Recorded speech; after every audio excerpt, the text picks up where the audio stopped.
this is Sue. Sue got your back. Welcome to my channel. I'm still in my OT garb. Today was Wednesday, one of the OT days I work. I still work part-time as an OT and part-time as a comprehensively certified Pilates instructor by Balanced Body. So today I'm going to talk about OT fusion. That's one of the second video. First video I did was talking about laying down and getting up, just like you get in and out of bed, similar to where we get on an O3 reformer. Today, I'm going to talk about the second part, the sit to stand part. A lot of clients of mine have problems with sit to stand. In fact, it's a measurable test to do for mortality, 5 times sit to stand in a certain time frame.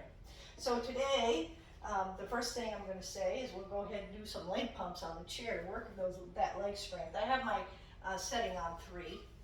And I'm going to go ahead, sit down, sit up nice and tall, work on my posture, put my heels on the bar, in line with my sit bones, my feet are in line, my knees are in line, and that's something you can watch. You can watch your knee alignment.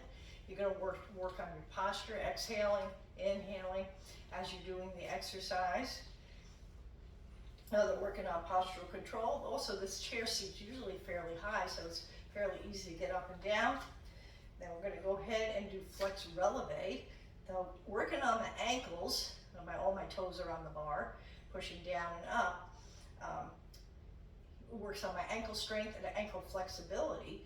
If I don't have my dorsiflexion, it's difficult to get up. If I don't have my knee range of motion, it's going to be difficult to get up.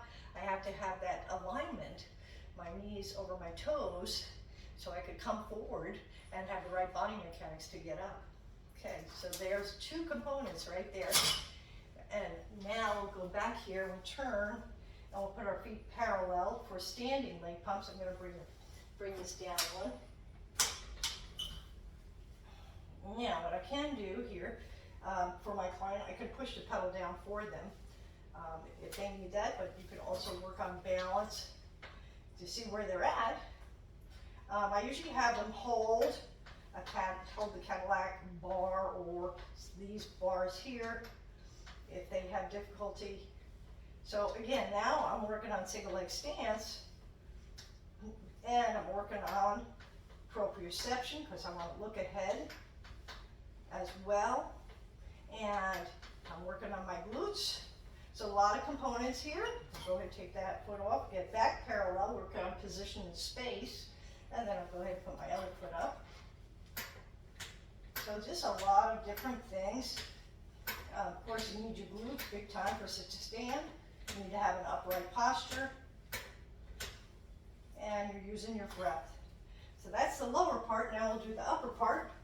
And I'll go right over here and do my chest expansion. So right now I've got 2 short yellows attached to the roll down bar.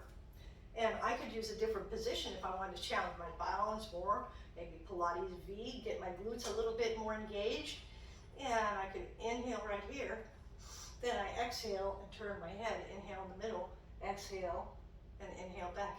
So working on head turns with balance, as well as I'm working on my posterior deltoids, my triceps, all that, and my lats. I wanted to add some more triceps because most of the time clients will need to use their arms if they're having a hard time getting up and down. I could just do control, facing the tower, and that's just tricep extension. And if I want to add one more thing to progress them along, I could put a different position. I start working different positions with my feet. Or I could add a little squat and then a chest expansion. So 1, 2, squat, and then control. Squat, and then control. There you go. So you got both components. You got your legs and your arms. Have at it.